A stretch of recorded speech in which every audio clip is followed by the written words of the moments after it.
Die Frage sollte eigentlich nicht sein, wo der Select-Knopf hin ist, sondern warum gab es ihn überhaupt? In super vielen Spielen hat er nicht mal irgendeine Funktion gehabt und dennoch gehörte er quasi zur Standardausstattung auf den meisten Controllern. Ich will euch heute erklären, wieso es quasi zu einem ungeschriebenen Gesetz geworden ist, diesen Knopf auf seinen Controller zu packen und ihn Select zu nennen, bis es irgendwann nicht mehr so war. Warum Select? Was selecte ich mit diesem Knopf? Select ist quasi ausgestorben, also gebühren wir ihm heute die letzte Ehre. Fangen wir an.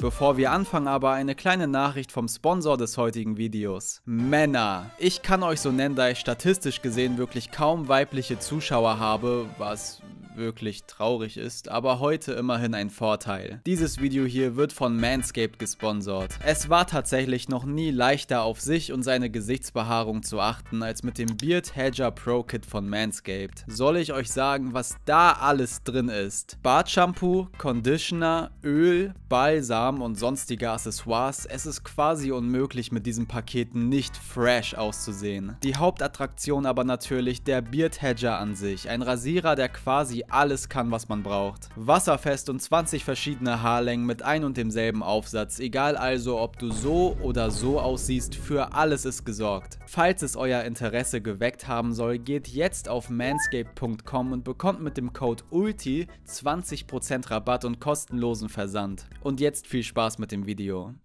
Als Videospiele noch relativ neu waren, hatte man die Formel für den perfekten Controller natürlich nicht direkt raus. Es gab in der Vergangenheit sehr dubiose Controller wie den Space Orb 360, ein Controller mit einem riesigen Ball als Steuerelement. Es gab auch eine PlayStation Controller Variante mit einem riesigen Ball, der sogenannte Sphere 360 Controller, der es einem ermöglicht, seinen Charakter wirklich akkurat in dreidimensionalen Umgebungen zu navigieren. Der Ball hat sich tatsächlich leider nicht durchgesetzt, dafür aber das Layout eines Controllers, wie wir ihn uns heute vorstellen würden. Normale Tasten, Steuerkreuz, später auch noch Schultertasten oder Sticks und zwei administrative Knöpfe. Knöpfe, die nicht zwingend in das Spiel eingreifen, sondern da sind, um alles drumherum zu steuern. Diese Knöpfe sind inspiriert aus alten Arcade-Tagen, wo das ganze Layout der Knöpfe komplett auf das Spiel zugeschnitten werden konnte. Ergibt Sinn, an jedem Apparat konnte man nur ein Spiel spielen und dementsprechend konnte man alles komplett daraufhin optimieren. Je nach Spiel gab es dann Feuer- oder Hyperspace-Knöpfe, je nachdem um welches Spiel es sich handelt. Egal aber um welches Spiel und um welches Layout es sich handelte, die administrativen Knöpfe waren immer da, egal was passiert, halt um das Spiel zu starten, um den Modus zu ändern und so weiter. Inspiriert davon kam der Controller raus, der maßgeblich für die modernen Controller werden sollte.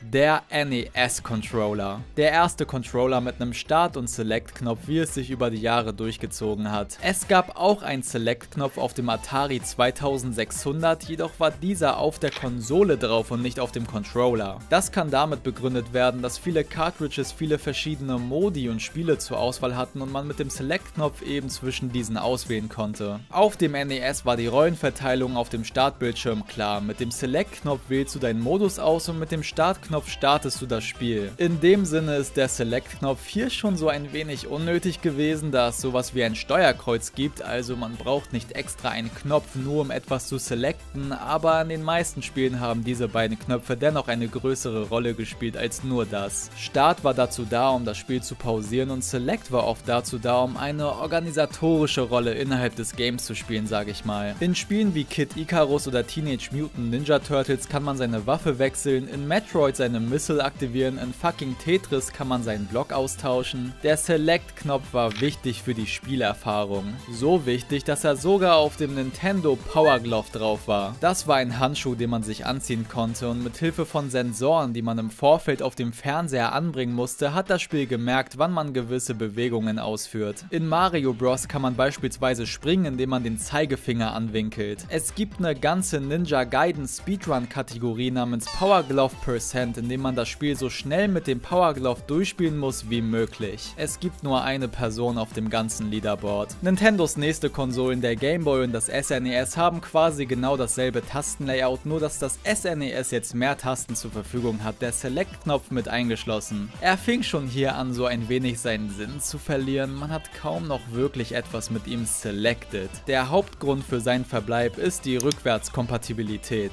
Komisch sowas zu sagen, wenn weder der Game Boy noch das SNES wirklich rückwärtskompatibel sind, aber es war während der Entwicklung beim SNES zumindest geplant und während der Laufzeit wurde vieles auf beide Konsolen rübergeportet. Man konnte viele NES-Klassiker spielen, die auf beide Konsolen rübergebracht wurden, und um ein gutes Spielgefühl zu gewährleisten, hat man sich wohl gedacht, ja, wir lassen den einfach hier. Genau aus diesem Grund ist er auf so ziemlich jedem Nintendo Handheld vorhanden. Der Game Boy Advance, der Nintendo DS, der 3DS, alle sind rückwärtskompatibel und deshalb hat man alle Knöpfe einfach rübergeholt, auch den antiken Select-Knopf. Er hat sich irgendwie all die Jahre durchgekämpft. Der Select-Knopf ist sogar auf dem wichtigsten aller Nintendo Handhelds vorhanden, dem Virtual Boy. Er zählt tatsächlich als Handheld, da es ja ein Headset ist, das man sich aufsetzt, aber ignorieren wir einfach mal den massiven Ständer, auf den man dieses Headset platzieren muss. Man hat hier jedes Spiel so gesehen, als wäre man in der Hölle, und das passt auch irgendwie zu diesem Knopf, denn er war in so ziemlich keinem Spiel irgendwie nützlich. Auf Nintendos nächster großen Konsole, dem Nintendo 64, wurde der Select-Knopf auch endgültig geditcht und Sega, der große Konkurrent, hatte nie wirklich Select-Knöpfe auf ihren Controllern. Es gab hier und da kleinere Konsolen aus den 90ern, die die Select-Front aufrechterhalten haben, wie die FM Town Smarty mit dem Select- und Run-Knopf.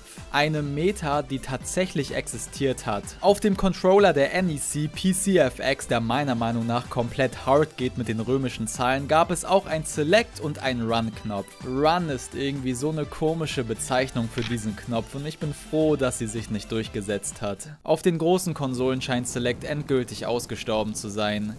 Wäre es nicht für einen bestimmten neuen Mitstreiter. Der PlayStation Controller hat die Start-Select-Kombo am Leben erhalten und das hat tatsächlich historische Gründe. Ihr kennt, denke ich, die Geschichte vom Deal zwischen Nintendo und Sony. Die PlayStation sollte eigentlich nur ein Add-on für das SNES werden. Der Deal ist allerdings geplatzt und Sony hat das Teil einfach als eigene Konsole rausgebracht. Das ist auch der Grund, wieso der PlayStation Controller eigentlich genauso aussieht wie der SNES Controller, einschließlich des Select-Knopfs. Man hat hier aber schon gemerkt, so wirklich etwas selected wurde mit dem Teil nicht wirklich irgendwas. PS2, PS3, alle hatten den Select-Knopf aus demselben Grund, die geplante Rückwärtskompatibilität zur Vorgängerkonsole. Beide Konsolen waren im Endeffekt nur stückweit rückwärtskompatibel, aber es war bei beiden während der Entwicklung voll und ganz geplant und man hat sich ab dem Punkt auch einfach an den DualShock-Controller gewöhnt. Und während Nintendo paar Konsolen Pause hatte, gab es das große Comeback auf der Wii.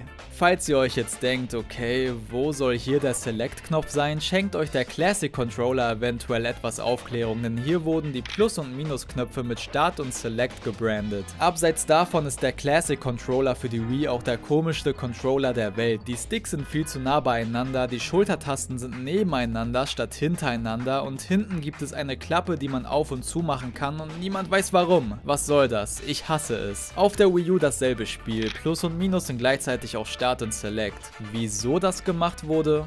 Nur Gott weiß. Meine Vermutung ist auf jeden Fall, dass es für die Virtual Console Spiele gedacht ist, also SNES und NES Spiele, und damit es halt leichter zu verstehen ist oder so. Keine Ahnung. Leider waren diese Controller auch der Anfang vom Ende. Auf der Xbox gab es nie Select auf dem Controller, stattdessen hatten wir den Back-Knopf. Ergibt Sinn, könnte man meinen, um in Menüs zu navigieren und immer zurückzukommen. In den allermeisten Menüs hat man aber trotzdem B benutzt, um zurückzugehen oder Sachen abzubrechen, weshalb der Name dann doch nicht mehr so viel Sinn ergeben hat. PlayStation ist ab der PS4 auch den dunklen Pfad gegangen und hat nicht nur Select, sondern auch Start umgebracht. Options und Share sind die beiden neuen Knöpfe und gegen Options kann man nichts sagen. Ich bin kein Hater, der Name ergibt auf jeden Fall Sinn. Der Share-Button ist allerdings wohl der nervigste Knopf in Gesamt-Videospiel-History. Man kommt eigentlich nur aus Versehen auf ihn rauf und klickt dann sofort wieder weg. Ich will die Szene, aus meinem Spiel tatsächlich nicht auf Facebook teilen. Auf der PS5 ist es schon deutlich angenehmer mit dem 3 Striche nach oben Knopf, der offiziell übrigens Create-Button heißt. Hier ist das Online-Teilen eher im Hintergrund und im Vordergrund stehen vielerlei Optionen, seine Spielerfahrungen aufzuzeichnen, seien es Videos, Screenshots oder Screensharing mit Freunden. Das ist tatsächlich ein cooler Nutzen für den Knopf. Auch die Switch hat Select und Start komplett gekillt, was heißt, dass es auf keiner der 3 großen Konsolen auf dem Markt weder ein Start noch ein Select-Knopf gibt. Also, wo ist der hin? Die harte Realität ist, es gab keinen Nutzen mehr für ihn und es gab auch schon vor 30 Jahren keinen Nutzen mehr für ihn, zumindest wenn es darum geht, tatsächlich etwas zu selecten. Seht ihr diese ganzen Knöpfe hier? Ich denke, die reichen aus, um Sachen auszuwählen. Er hat nur so lange überlebt, weil Konsolen rückwärtskompatibel waren und weil es sich irgendwie eingebürgert hat, diesen Knopf so zu nennen. Ich bin mir sicher, viele von euch nennen diese beiden Knöpfe bis heute Start und Select, egal wie sie in Wirklichkeit heißen. Das sind einfach die Namen, mit denen wir aufgewachsen sind und egal welche View-Knöpfe oder Create-Knöpfe kommen werden, für mich bleibt es auch immer Select.